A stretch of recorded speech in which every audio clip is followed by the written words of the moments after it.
เนื่องในโอกาสครบรอบ 70 ปีวันสั่งตั้งองค์การจัดตั้งสหพันธ์แม่หญิงลาวในวันที่ 28 กรกฎาคม 2025 ที่จะมาถึงนี้ทางศูนย์สหพันธ์แม่หญิงลาวจึงจะได้จัดหลายกิจกรรมขึ้นเพื่อเป็นการเฉลิมฉลองวันสำคัญดังกล่าวในวันที่ 24 มิถุนายน 2025 อยู่ที่ศูนย์กลางสหพันธ์แม่หญิงลาวท่านนางสิริกิติ์ บุพภา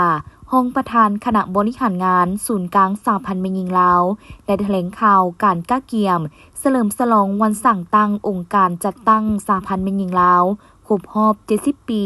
วันที่ 20 กรกฎาคม 1955 หาวันที่ 20 กรกฎาคม 2025 ซึ่งบางตอนท่านได้กล่าวว่า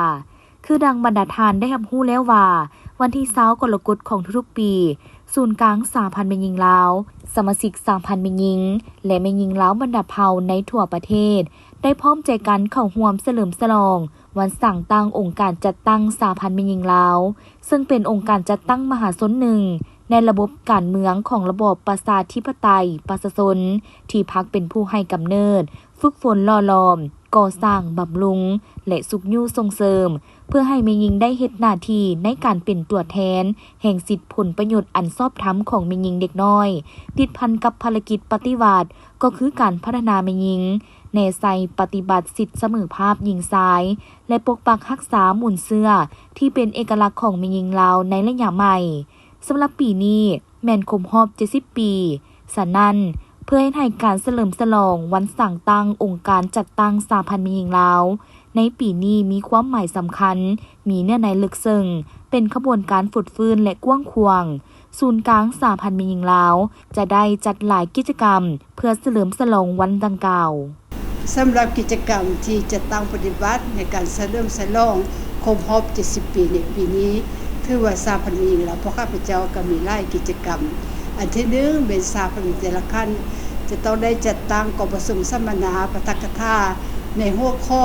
อย่างนี้จะเป็นมูลเสื้อของแม่หญิงลาวในขบวนการต่อสู้เพื่อเอกราชของชาติและการเสริมขยายเข้าสู่ภารกิจปกปักรักษาและสร้างชาติพัฒนาประเทศชาติบทบาทของแม่หญิงในการรักษาและส่งเสริมของประเพณีและวัฒนธรรมอันดีงามของชาติก็คือการปกปักรักษาสิ่งแวดล้อมและอื่นๆ 2. จัดงานตลาดนัดเป็นต้นเป็นว่าแสดงผลิตภัณฑ์สินค้าที่แม่ลายมือของน้องแม่หญิงและผลงานการเคลื่อนไหวการเติมใหญ่ของน้องแม่หญิงลาวบรรดาเผ่ามีการขบวนการการบริจาคเลือดเนาะกวดสุขภาพพร้อมทางจัดตั้งการเคลื่อนไหวเยี่ยมยามพนักงานปฏิบัติอาวุโสบำนาญอดีตกำนันเพชรหญิงและเยี่ยมยามสถานที่ประวัติศาสตร์วัฒนธรรมตามเงื่อนไขตัวจริงของแต่ละท้องถิ่นกิจกรรมที่3สำหรับศูนย์กลางสหพันธ์แม่หญิงลาวพวกข้าพเจ้าเลี้ยวก็ถือว่าพวกเรามีกิจกรรมหลายอย่างเป็นต้นเมนเสนอให้ฮู้ว่าวันที่7ถึงวันที่13เดือนกรกฎาคมเนาะแม่นพวกเราจะได้จัดงานตลาดนัด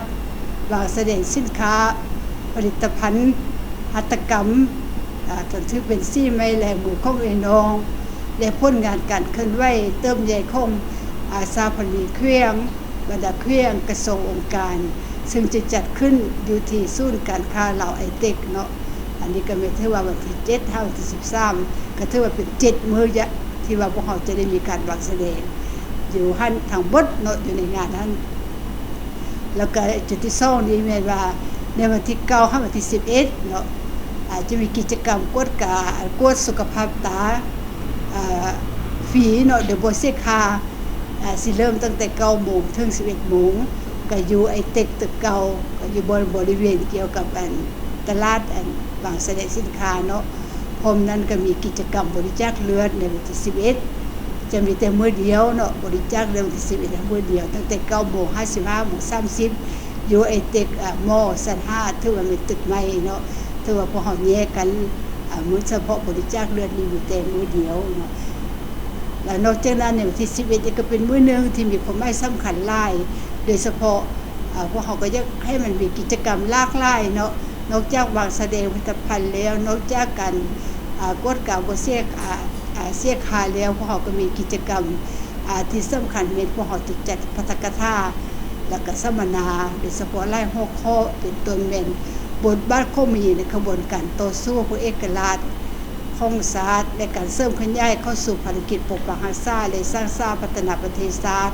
เสริมขยายคุณลักษณะที่เป็นบุญเสือก็มีลาวการปลดปล่อยมีหญิง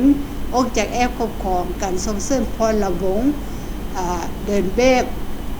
เครื่องนกประจำศาสตร์ที่สะท้อนถึงลายนักและบรรดาเผ่ารวมถึงการแสดงข้ออนุสรณ์สูงสุดซึ่งมื้อนี้ก็เป็นมื้อสำคัญหลายก็อยากเรียกร้องให้บรรดาท่านเนาะให้เข้าร่วม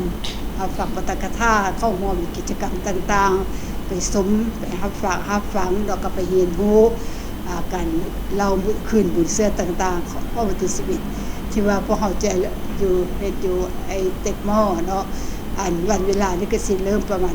8:30ก็ถึงว่าจนฮอดเท่าแลงเนาะซึ่งว่ามีกิจกรรมอยู่